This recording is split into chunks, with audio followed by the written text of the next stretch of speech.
this is Tim coming from quarantine.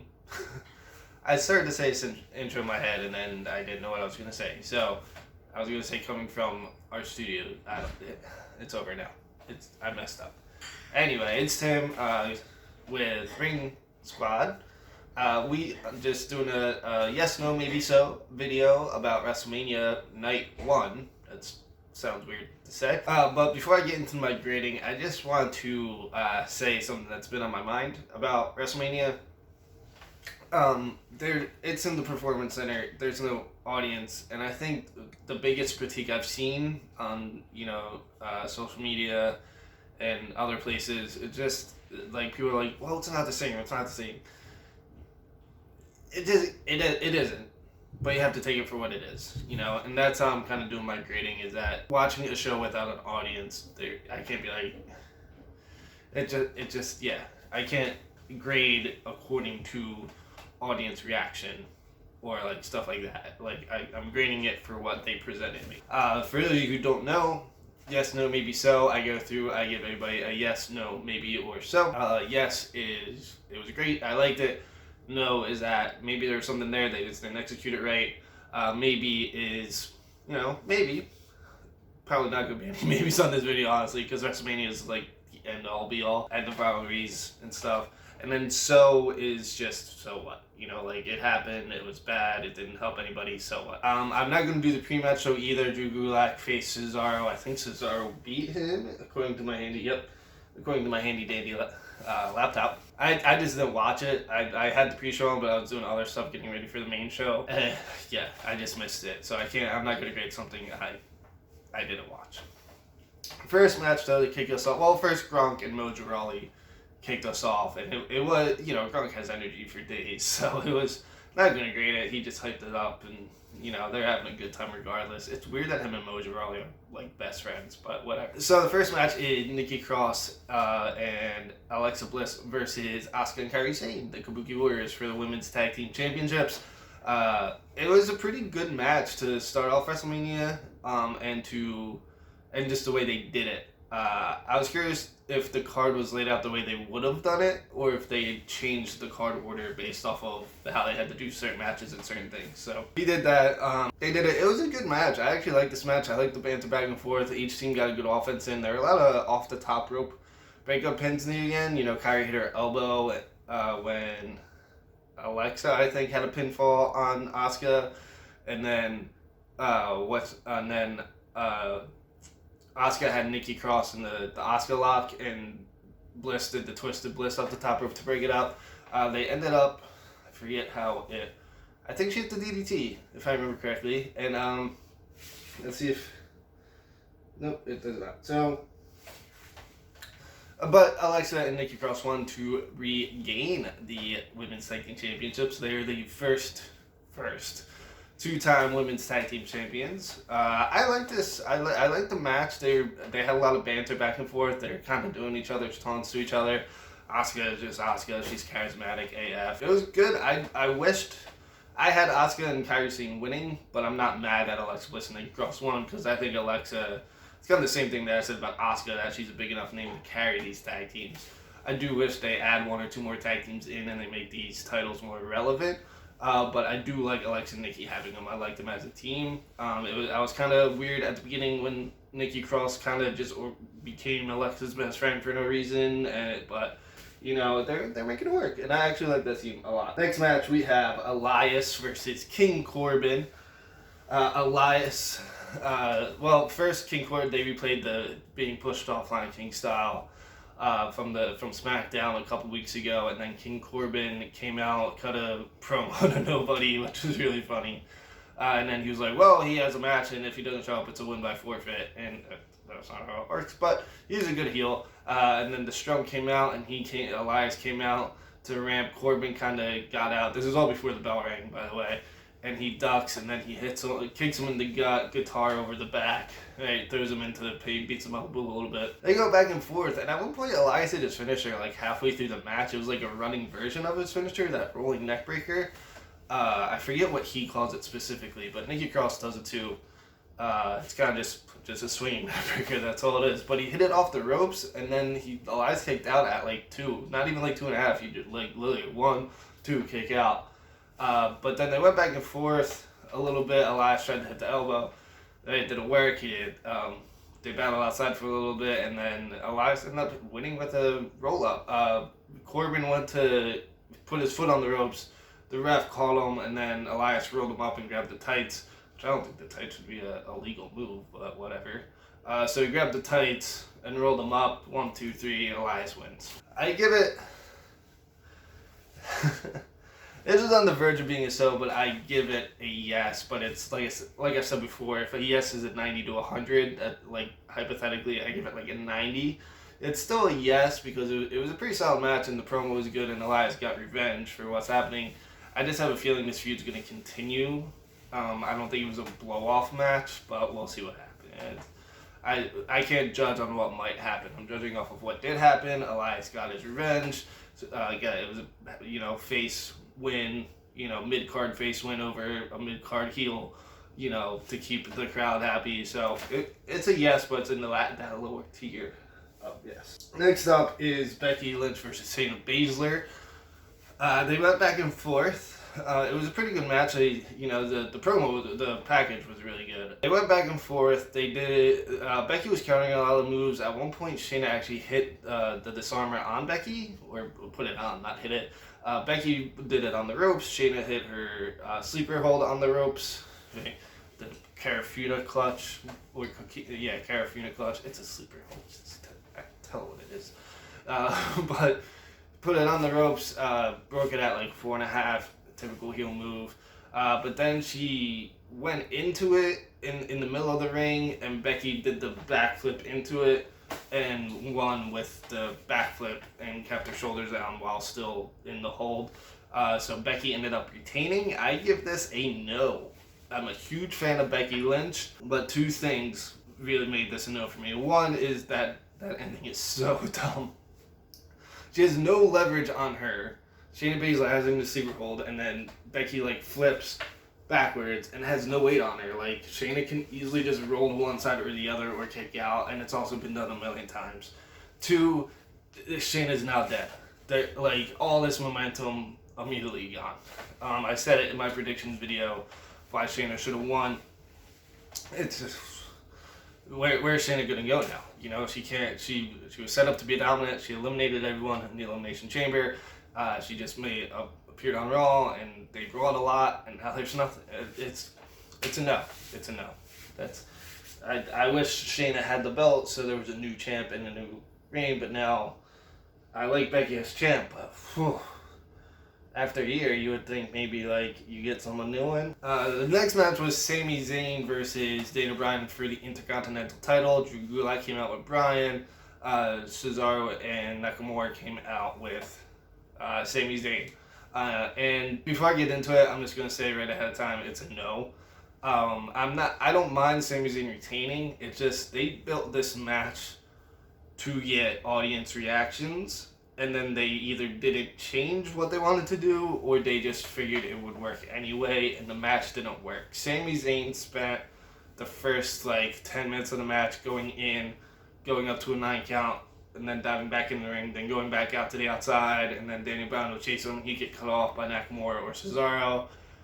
And it's a typical heel move, and this would have worked with an audience, but it didn't. There was no audience. You need to make I don't know if Sami Zayn is injured, I don't know if they're limiting him on purpose, but it doesn't work. The match didn't work for what they had. Like I said, I don't mind Zayn retaining. I just think the match was bad. I just think it was, which is weird saying a Sami Zayn versus Daniel Bryan match is bad, but there wasn't a lot of wrestling. He won kind of awkwardly. He just put a big boot up. They tried to sell it like a haluva kick, but he literally Daniel Bryan went off the top rope, and Sami Zayn, I can't get my foot up, just kicked him like that. It wasn't really a haluva kick, just getting my foot up. So, and there was distractions on the outside, which led to that. Gulak attacked Cesaro and Nakamura, and then they distracted Bryan, and Gulak, it just didn't work. So, not because of the result, just because of the way the match was. It's a no. Next up was a triple threat tag team ladder match with only one member of each team. So it was Kofi Kingston versus Jimmy Uso. Totally didn't have to check. Versus John Morrison. And this match is a yes. It was great. They had creative spots that I haven't seen before. John Morrison hasn't missed a beat. They went back and forth. They did a Spanish fly off. At one point, Kofi Kingston, I think it was Jimmy Uso was on the ladder like this way. Like if the ladder is behind me, he was like on it. And then Kofi bounced off the top rope and hit a Hurricane Rana off the ladder. At one point, John Morrison went across. He literally tight-roped across and then hit Kofi with a Spanish fly. At one point, Jimmy was on the railing, like the Jeff Hardy move he used to do back in the day. He was on the black railing, and Kofi literally just threw a ladder. Not even like a move or blocked it. He literally just threw a ladder at him. And then the ending was pretty creative. It was the two titles on the arc, and they didn't really explain it in commentary, but I think most people understood it anyway. If you grab the titles you won, not the handle it was on. So they all three of them grabbed the titles, and then John Morrison like headbutted, or no, it was Jimmy Uso headbutted John Morrison and Kofi Kingston, but Morrison had the titles, so he fell into a ladder that was a bridge, and he fell with the titles onto the ladder, so he won, and he retained from Miz Morrison. So I would check that out. That was a sneaky match of the night for me. But yes, Miz Morrison retained, and the match was great. Kevin Owens versus Seth Rollins in originally a one-fall match. And originally was going to get a no, but then Seth Rollins won by DQ. But then Kevin Owens was like, no, let's make it no rules, no DQ, like no count out, just beat each other up. And then it got better from there. So once it got better and the match was restarted, then that kind of made sense. They went back and forth. They used the ring bell a few times. They used the chair a few times. They battled in the ring, battled outside of the ring. But the move that basically won it was he hit him with the ring bell. Kevin Owens hit Seth Rollins with the ring bell onto the table. And then he climbed up. They had the WrestleMania sign behind the announcer's booth. And the announcer's booth was to the side of the ring. So Kevin Owens went behind and climbed to the top. And he literally jumped off the WrestleMania sign and hit an elbow, like a side elbow, through the table, through Seth Rollins, and then he hit him with the stunner in the ring, which Seth Rollins sold terribly. But overall, it gets a yes. When the reverse surgery ended, I was like, no, that's a stupid WrestleMania match. But then they restarted it and continued, and they won. So I think it's good. I said in my predictions that KO should win because Rollins can eat this loss and still have his gimmick. He came out in like a priest clothes. Oh my god, it was great. But Kevin Owens won. KO Mania 4. He won, so that's good. He's back on his winning streaks, and hopefully Kevin Owens gets a solid push. Hopefully he stays healthy, and he gets bumped up into that championship scene, So we'll see. Second to last match was, for night one, was Braun Strowman versus Goldberg for the Universal title. This is how the entire match went. Spear, by Goldberg. Cover, kick out at 2 by Strowman. Spear, jackhammer, reversed into a power slam, spinny power slam, pinfall, Braun Strowman wins 1, 2, 3. That was no match. I give it a yes because I wasn't expecting a 20-minute match with Goldberg. I expected a less than 5-minute match, and it kind of did what it did. I had a theory that Goldberg was going to lose because he's part-time and he doesn't have the title, and I wasn't sure how much longer he was going to do it. I was just tentative. I predicted him to win, but I was tentative about it because I wasn't sure if he would stay a month or two longer. So it's a yes. It's on the verge of maybe. Maybe I'm a little too nice. Make it a maybe. It's a maybe now that I'm thinking of it. I changed my decision. I make the rules around this place. My video. So it's a maybe because I'm not mad about it. I do think Goldberg is fine giving up the title and Braun gets his first world title reign. But I do think as soon as all this is done, Reigns is going to win it the first chance he gets. And I think it's going to be a pretty quick title run for Braun or Brawny. So it's a maybe because I want to see where it goes.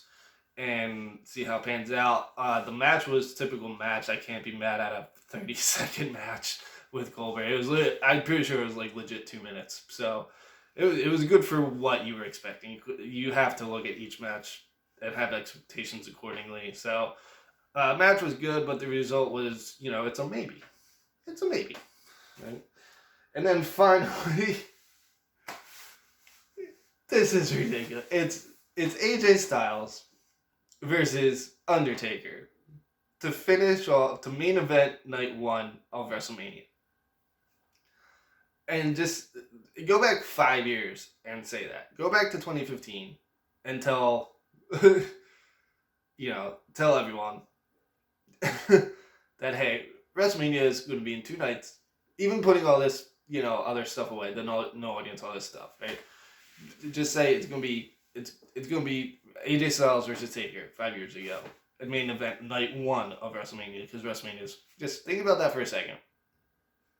That's weird to say. Now, it's a boneyard match, which is basically a buried alive match in a graveyard. It was AJ. They did the hearse and Undertaker music, and then they opened up the casket, and it was AJ Styles in the casket, and then Biker Taker showed up. Biker Taker showed up in the boneyard, graveyard, whatever you want to call it, and it was pre-taped, and it was also, it was pre-taped, and it was also filmed like the Ultimate Deletion of Matt Hardy. Right, it was just so campy, but it was so great. Like, I'm not even joking. That it was so funny in what it was. They battled back and forth, and then Gallows and Anderson came out, and they had Druids attack him, and then he attacked him, but then AJ Styles got the upper hand, and then he pushed him through a wall. He tackled him through a wall, and then he got back up. He was struggling to do a sit-up. So AJ Styles was like, "You're old, you're a shell," blah, blah, blah. They're like yelling at each other the entire time. It's basically like an 80s horror movie, like an 80s slasher film, like a B movie from the 80s. It was fantastic. So, like, try to picture that in your head if you're watching this video and haven't seen the match yet. Picture that in your head. And then, so they're in this thing, and then at one point, AJ Styles actually, like, puts him into the grave, and then he gets into the tractor. And it's taken a little while, even editing, it took a little while, and I was like, alright, something's gonna happen here, like, Kane's gonna come out maybe, or, like, the ghost of Paul Bearer, or somebody's gonna come out related to Undertaker, and, like, attack AJ before he but he gets on the tractor to lower the shovel, and then a light beams, and then Undertaker comes up behind AJ Styles. So Undertaker was in the grave, AJ Styles is on the tractor, and then Taker appears behind AJ Styles. So they had the little bit of, like, the mythical stuff with Biker Taker, which was good. And then it's like his second win. He beats him up. Styles runs away and goes up a ladder onto the roof, and Gallows and Anderson are there too. Anderson just gets thrown off. Doesn't even see him land. He just gets thrown off. Anderson gets tombstone on top. Alright, AJ Styles gets chokeslammed through, and then he picks him up on the shoulder, and I actually think he was going to tombstone him into the grave. But he, like, puts him down, and he sits him up, and he hugs him. He's like, "That's all right, dude." He's like, like, you put in a bigger fight than most people expected. You put it, he's talking him up a little bit. He walks away, and then just big boots him in, hits the trailer. It just turns on the tractor, buries him alive. Right, you see AJ Styles' baseball glove through the dirt. Biker gets on his bike, which is there. He drove his bike into it. Drove his bike, he puts his fist up on his bike, and then the fire lights up on the roof, and then the Taker sign, the T and the X went through. Oh, and it was just, it was fantastic for what it was. It's too old, but, it is what it is. I didn't go in with high expectations, and it was unironically one of the best match of the night. Or second best, because I do favor the ladder match, but holy crap, watch it immediately if you have it, and have the mindset of watching an 80s movie. Like, it was filmed like a slasher movie, and they were both hamming it up a little bit, and oh my god, it was just so great. It was so great. Watch it. So it gets a yes. It absolutely gets a yes. So that's what a lot of yeses, a few no's, and a maybe. So that was part 1. Be on the lookout for part 2 coming out tomorrow, if I get this out video on time. I don't know. Tomorrow, and then I'll be doing it about part 2 tonight. So enjoy part 2 tonight. Stay safe, stay inside. You know, Google Meet your watch parties. Don't have 20 people in the room together. You know, Google Meet with people or Skype in, whatever the kids are doing these days. I don't know. But yeah, do that. Enjoy the show, and let me know what you think. What you would have given a yes, no, maybe, or so to. If you agree or disagree, have a nice little comment. You know, conversation. Follow me on Twitter at Kinsella Comedy. You can follow the page at Squadcast. That's Facebook and Twitter. Still working on the other social medias, but you know, Facebook and Twitter for now. Check us out. I am down by 1. I believe it's 4-3 with Enchovio. So, and the only thing we have to say, we both have somebody winning. I forget who we both have. Yeah, we have one match the same. Everybody else is different. So we'll see what happens tonight. You know, we'll see who wins the big WrestleMania bet. But awkward outro it is. Follow us on everything. Like, share, and subscribe. Ring the bell to stay with Ring Squad. Watch other videos about stuff. Here, I don't know where it's going to be, but it's just watch our videos, share our videos, let us know what you think, interact with us on all the social medias, and I'll see you tomorrow, hopefully, with WrestleMania Part 2. Yes, no, maybe, and so. Alright, I've been Tim. Enjoy Part 2 tonight. I'll see you guys later.